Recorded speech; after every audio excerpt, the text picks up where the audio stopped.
Assalamualaikum warahmatullahi wabarakatuh. Kali ini kita akan belajar tentang pemanfaatan buah sebagai sumber energi listrik alternatif. Nah, topik yang kita bahas ini berhubungan dengan biologi, fisika, dan kimia. Sebelumnya kita akan perkenalan dulu dengan guru fisika di sini, yaitu ada Miss Erna, saya sendiri, lalu Miss Destia. Selanjutnya untuk guru biologi ada Memesti dan Miss Tri. Selanjutnya untuk guru kimia ada Miss Aida dan Miss Nur. Tahukah kalian tentang limbah baterai? Baterai merupakan sebuah bahan yang tidak ramah di lingkungan. Harganya mahal dan kandungannya berupa logam berat.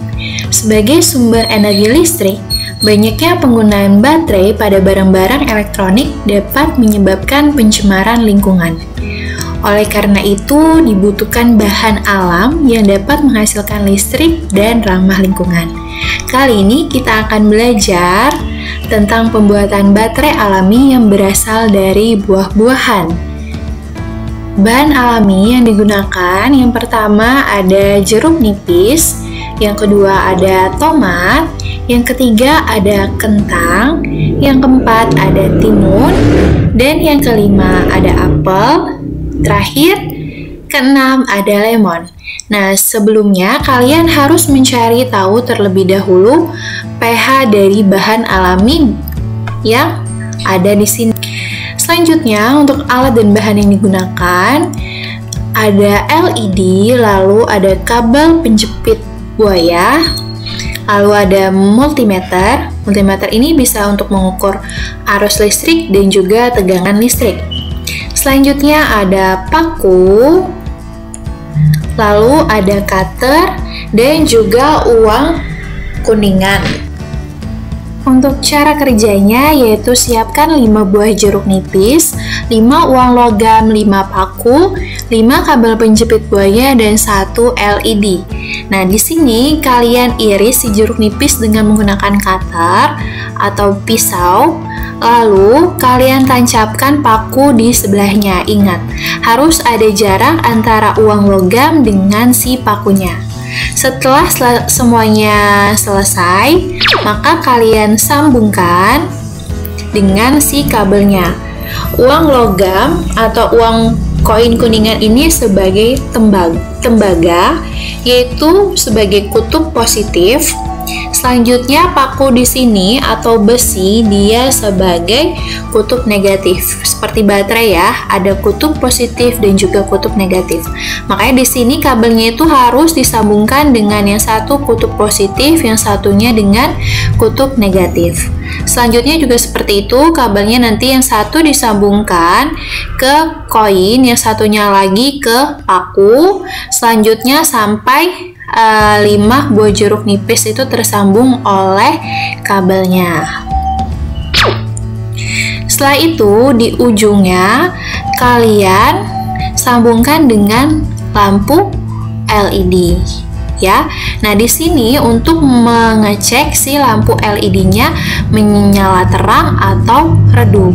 Jadi nanti kalian coba satu-satu untuk bahan alami yang akan digunakan. Ini kan yang pertama ada jeruk nipis. Nanti kalian coba lagi untuk yang kentang, tomat, timun, dan lemon ya. Nanti dicoba ini menyala lampu LED-nya seperti apa, terang ataukah redup.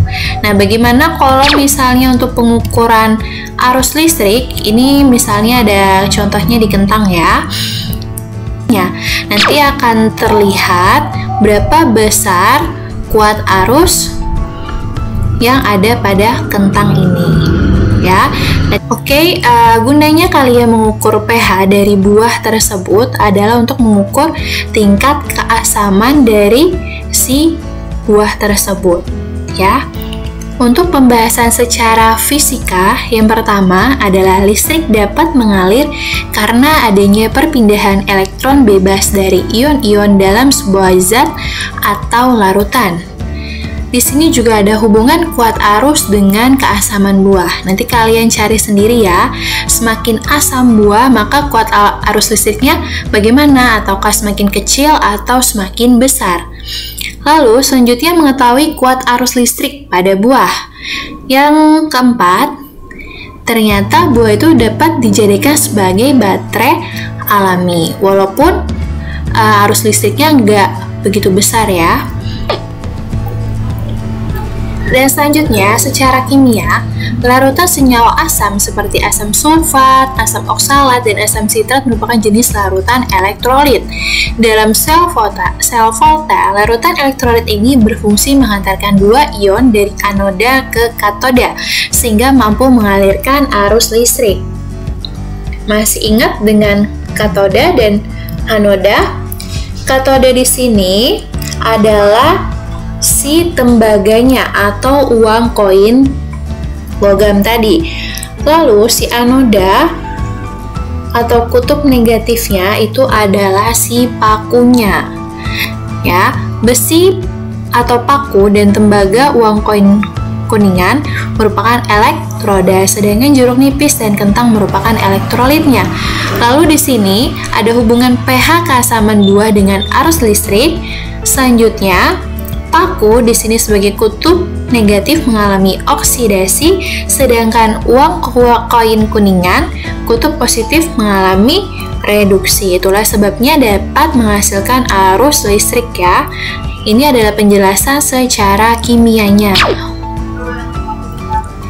Lalu secara biologinya, di sini kita menggunakan bahan alami yang berupa umbi-umbian dan juga buah-buahan.